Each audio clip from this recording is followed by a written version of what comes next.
बडबड ऐकून घेतली म्हणून आपल्या सर्वांचाही धन्यवाद व्यक्त करतो. यथामती यथा अवकाश नियोजित वेळेत धावत्या वेगात मोजक्या शब्दांमध्ये या अभंगाचा भावार्थ आपल्या समोर ठेवण्याचा प्रयत्न केला. ठीक नाही, जे चांगलं वाटत असेल की माझी सद्गुरूची कृपा आहे असं समजा. नाहीतर सॉफ्टवेअर इंजिनियर असणारा मनुष्य आपल्या समोर संत वाङ्मय कशाला सांगायला बसेल? जरा विचार करा ना. आम्हाला काय काय बाकीच्या गोष्टी नाहीत का? अरे संत मार्ग दावून गेले आधी. संतांनी जो मार्ग दाखवले की नाही त्या मार्गावरती आपलं जीवन चालावं याच्याकरता हा अट्टास याचसाठी केला होता. अट्टास शेवटचा दिस गोड व्हावा आता निश्चिंतीने पाऊल विसावा. म्हणून आपली गोळी वाबी असणारी सेवा. आपण फक्त परमात्म्याला एवढंच म्हणू, देवा अरे आम्ही तुमची सेवा भोळे बाबडेपणाने करीत आहोत. तुका म्हणे आम्ही भोळे भावे सेवा घ्यावी जी केशवा करीत ऐसी.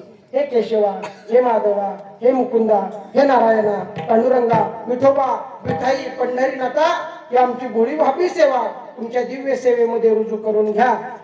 म्हणून सर्व ग्रामस्थांना पुन्हा एकदा धन्यवाद देतो.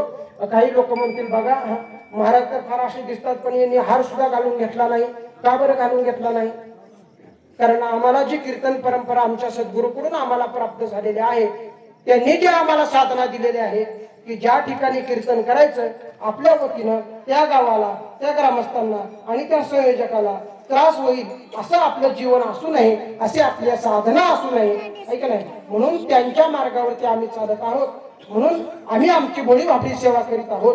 ती सेवा पांडुरंग परमात्म्याने, संत बोधले महाराजांनी, ऐका संत सामनगावकर महाराजांनी आणि दोन्ही फड परंपरेचं असणारे हे गाव आहे. म्हणून त्यांच्या दोन्ही फड परंपरेला कुठेही कलंकित न करता नियोजित वेळेत माझी सेवा भगवंतांच्या सर्व साधू संतांच्या चरणावरती समर्पित करतो. आणि याच ठिकाणी सांगतो, मोडून पडला संसार, ऐका मोडून पडला संसार पण मोडला नाही कणा.